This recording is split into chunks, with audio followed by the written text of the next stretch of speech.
Hey everybody, how are you? Happy Sunday. Sunday fun day. I started my day off at the beach. I went for a walk. So I've been in my house for a couple months and I haven't really had an opportunity yet to kind of normalize myself.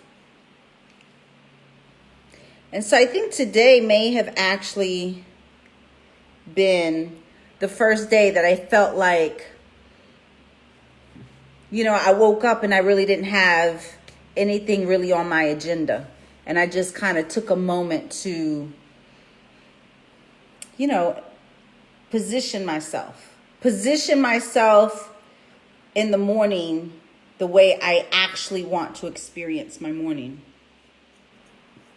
And so today I want to talk to you a little bit about what we're focusing on in life, what we're focusing on, right? It's so important. If we wake up and we're focusing on something negative, that affects us throughout the day, right? If we wake up and we focus on,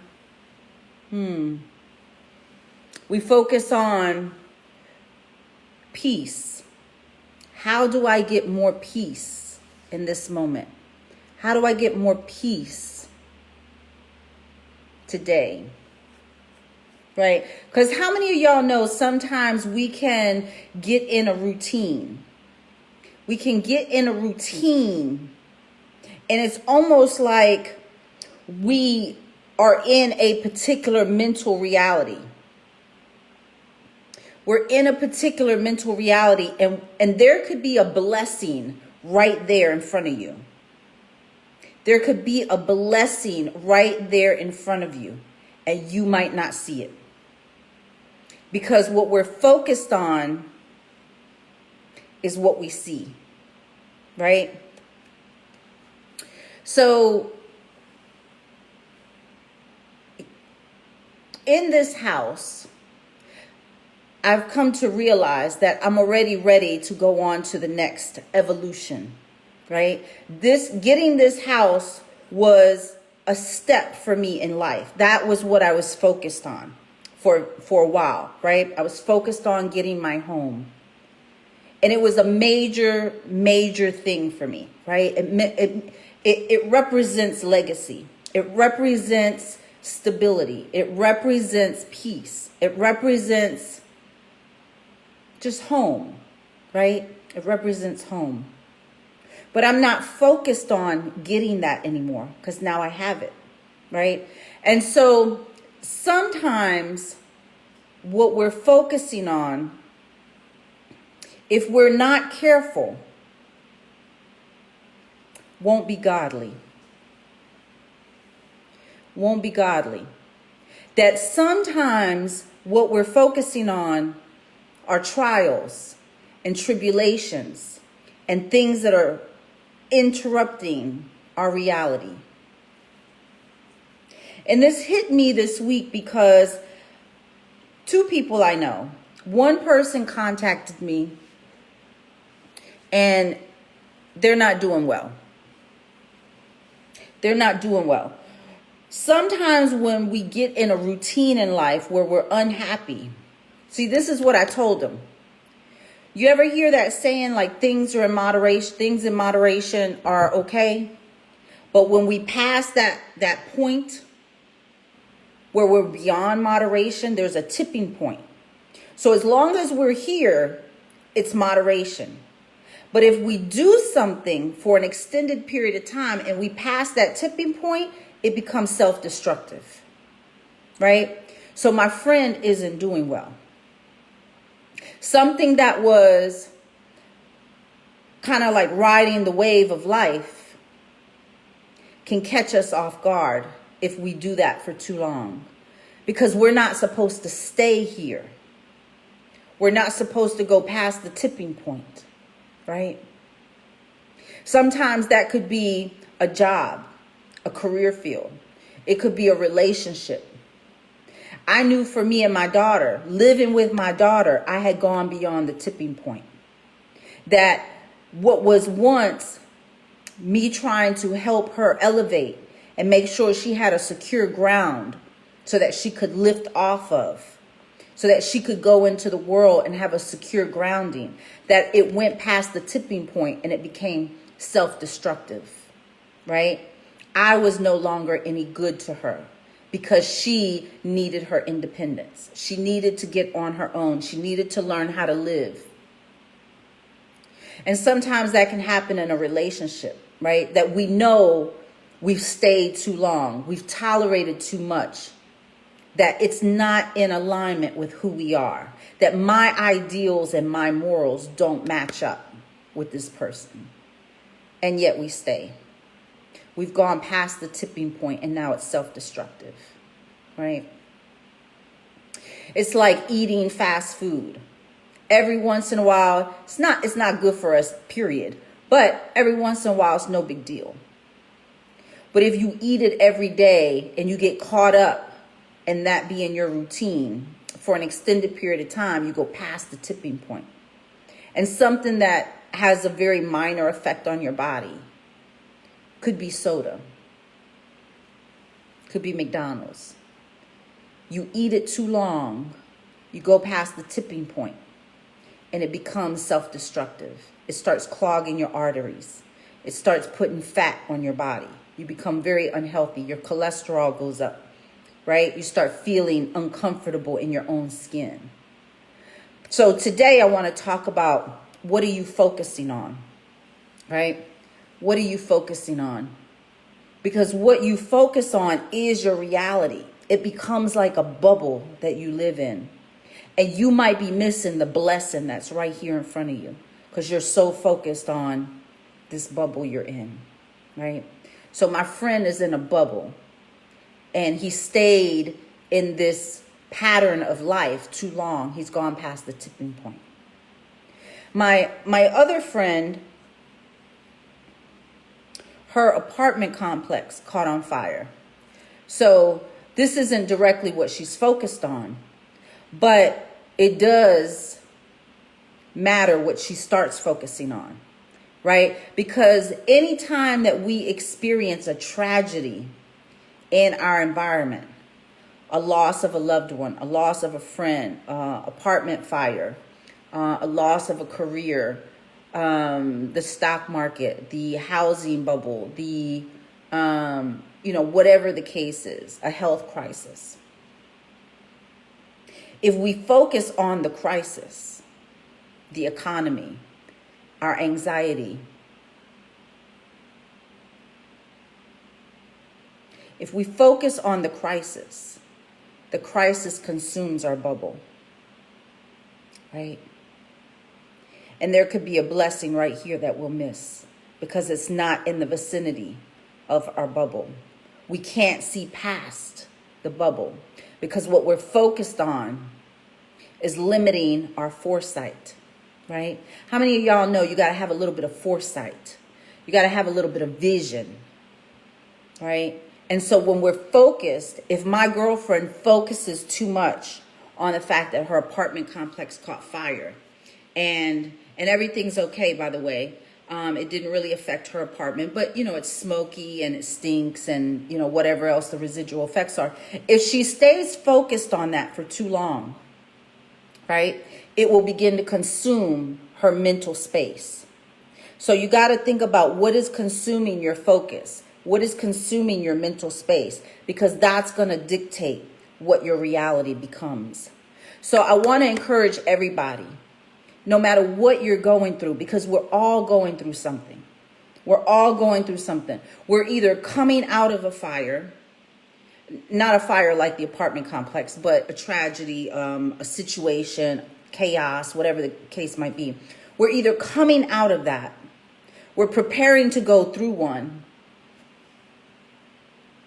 or we're actually in one, right? So we're either coming out of a chaotic period, a period where I can't see my future, a period where maybe I don't have real control over what's happening, right? And we're coming out of that, or we're about to go into one, or we're actually in one. We're always in one of those stages, right? And so you got to kind of gauge where you are. And at each step, you have to stay focused on your blessings. And that's the message today. Stay focused on your blessings. Stay focused on your blessings. And ask God, ask your creator, whatever you call your creator. If you just sit with your spirit, ask your spirit, where are you trying to lead me? Where am I to go next? What are you trying to reveal to me? Let me focus on my blessings so I don't get distracted by the chaos of the moment. My apartment being on fire, the chaotic situation my other friends going through. Whatever the situation is, one of my clients just lost a best friend. Instead of focusing on that and getting consumed by it, right? We do have to focus on whatever we're going through to process it, to learn the lesson, to figure out a way out. How am I supposed to use this to multiply the blessings in my life or the life of someone else? Because there's always, when we're dealing with a chaotic situation or a tragedy or something like that, something that event that's going awry in our life, when that is happening, it's information. There's information. There's nutrients in that situation, in that chaotic situation. There are fruits. There's fruit in that situation. It really requires you to have a mindset to look for the fruit in the midst of the storm. Where is the blessing? What is the message? Right? And so we have to focus on that for a minute. But you have to compartmentalize that storm, that tragedy, that chaos, whatever it is, that fire in your life, whatever that thing is in that moment, you have to compartmentalize that, because you can't let it be your main focus. If you let it consume your focus, you're going to miss your blessing, because your blessing's right outside of your focus. And so what allows you to remove this bubble from strangulating, in a sense, your focus, is to focus on your blessings. Focus on your blessings. When we focus on our blessings, let me tell you something. When we don't focus on our blessings enough. We don't focus on our blessings. Do y'all know that? We don't focus on our blessings enough. We focus on everything else, because that's the way the mind works, right? The mind is like, I'm hungry. Somebody's not treating me right. Someone offended me. I got so offended yesterday. I thought I was, Lord have mercy. I thought I was better than that, y'all. I was like, I've outgrown all of that. I don't really get offended no more. One of my friends said one thing to me, and I got so offended. I was like, well, my bad. I was just sharing, my bad. Because I tend to write a lot. And my friend said something basically like, that was a lot. But he asked a question, I was just answering. But it was a paragraph. And he said, hold on, that's a lot. Let me get myself together. I got to read that.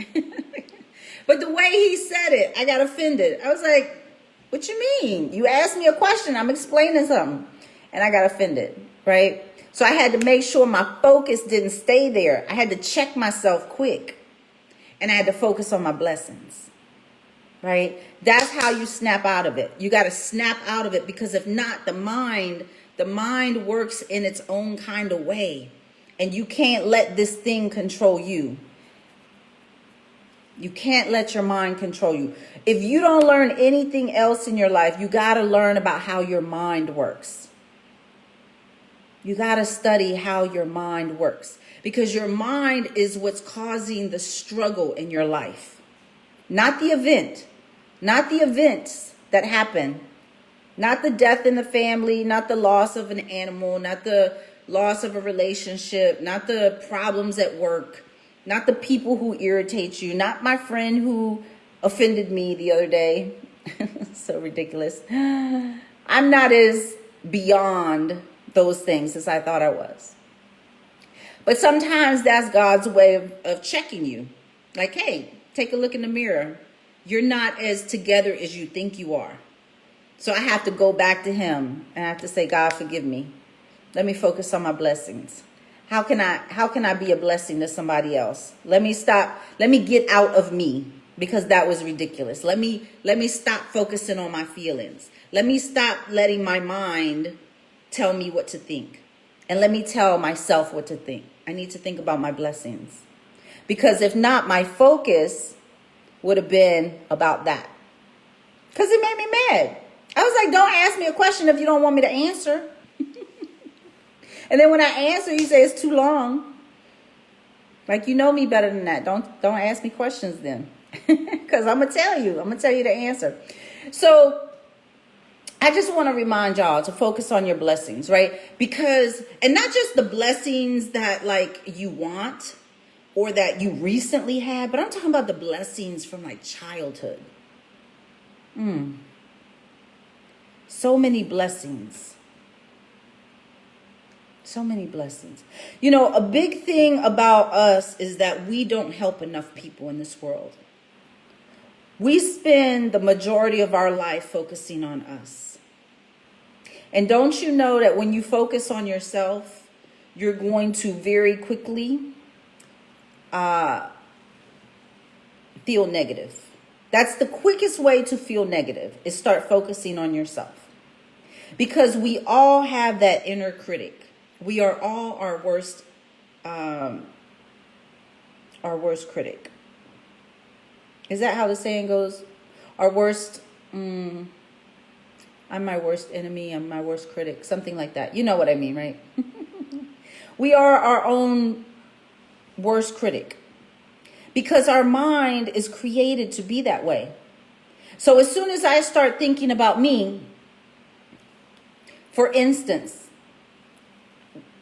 I'm in my home. I should be uber all the time, uber grateful, no problem. It took me a long time to get here. Like, this is a blessing beyond anything. But how long does the goodness of the moment last before we start focusing on things that aren't right? Right? I'm in perfect health. I always pray at nighttime when I go to bed. I say, I'm in perfect health. My body is self-healing. I'm in perfect health. My body is self-healing. And I program my mind every night as I lay me down to sleep, right? And I say, I'm in perfect health. My body is self-healing. Because if not, I'm going to start focusing on, oh, I need to lose 30 pounds. Oh, my hair. I haven't gotten my hair cut in a while. I need to get a haircut. I'm not eating the way I should be. We're going to start focusing on the negative, right? As soon as I've gotten this house, and now what? A month or two, I've only been in the house a few months. Now I'm like, oh man, look at my yard. It doesn't really look the way it used to. Now I'm spotting the negative, right? I'm spotting the negative. And that's what we do because we're so focused on ourselves. Do you know how many people would love to have a yard? Right? I need to say, thank you, God. Thank you for this yard. Thank you for my perfect health. So what? I'm 30 pounds overweight. I'm going to lose it. I'm not worried about that. The sun's out now. Thank you, God. Thank you for the sun. Let me focus on my blessings. Right? Let me focus on my blessings. Because there is a child out there that's homeless. There are many of them. Foster children alone, there's countless foster children who are homeless, who would love to just put a tent up in my backyard, to have a safe place, somewhere contained. We don't have the authority to be negative anymore. We don't have the right. We don't have the right to be negative. We don't have the right to allow ourselves to focus in on something that took us over the tipping point and we stayed too long. We don't have a right to feel sorry for ourselves. We don't have a right to be angry. We got to release that quickly and focus on our blessings. How many of y'all grew up in abusive homes? How many of y'all grew up hungry? How many of y'all grew up without money for clothes? How many of y'all grew up with alcoholic or dysfunctional parents? How many of y'all didn't even know if you were going to make it out of your home? How many of y'all were bullied in school? God has helped you come through so much in life. Molestation, sexual abuse, physical abuse, neglect, racial problems. And yet you were kept safe. We don't have a right to be negative. We don't have a right to complain. What we do have a right to do is focus on the positive, focus on our blessings. Do you know how much the world would be improved? Even our world, our little world would be so much more improved if every day we just wake up and focus on our blessings. That's why I went to the beach this morning, because I said, I'm not enjoying my blessings enough. I got to go enjoy my blessings to remind myself of my blessings, right? I went out and laid in my hammock today. I said, let me remind myself of the blessing of just having a hammock, right? Some people don't have $60 to buy a hammock. And I said, let me go lay in my hammock. Let me root myself. We need to root ourselves in our blessings. Because even people who are around us, who potentially get on our nerves or whatever the case may be, they can distract us very quickly from our blessings, especially our significant others. They can distract us from our blessings, because when someone brings their energy into your field, now you got two energies colliding, and they're not always compatible, right? So you got to be careful who you're around, because who you're around is going to dictate to a great degree what you're focused on.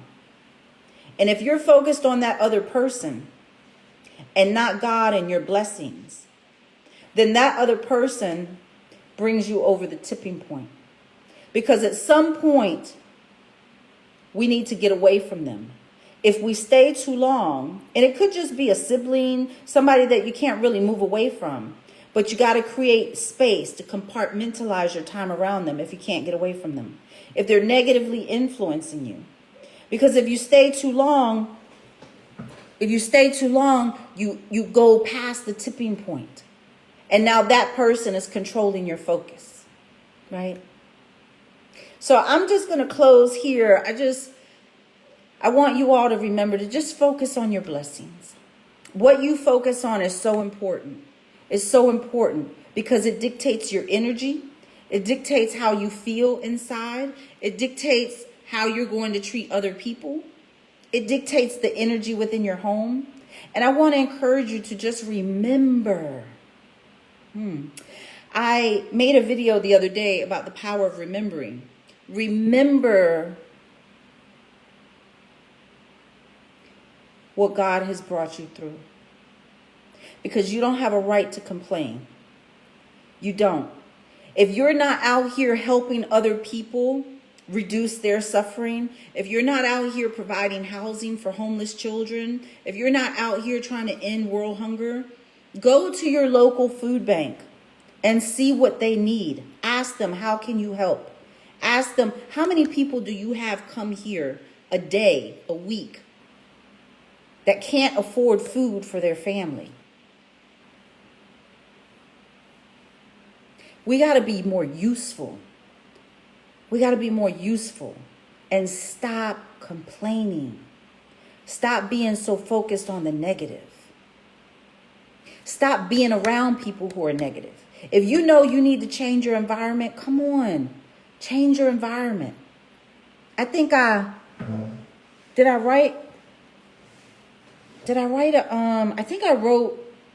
took a picture today. I think I posted a picture about change your environment. Go live where you want to live. Go live where you feel alive. That's so important. Be careful of your environment. Your environment could reduce your lifespan. If you're in a chaotic, dysfunctional, violent, aggressive, narcissistic, suffocating environment, that can reduce your lifespan. Like, it's a big deal. Your environment, your home, the people you're in the house with. If you need to get out of your house, if you know that's not where you belong anymore, make a plan to leave. And this is a big deal. Some people think that you got to have a lot of money to go live in nice places. You don't. You got to focus. Again, it goes back to focus. Focus on what it is you want. Focus on what it is you want. Don't focus on what you think exists. Don't focus on what you think the reality is. Focus on what you expect, because your expectation has power. I remember I went to New York for vacation a few years ago, and I think I had an Airbnb, or maybe it was like a little hotel room. It was like maybe a bed and breakfast or something like that. And I think it was on the Upper West Side or the Upper East Side. I don't know. But it was in an affluent area.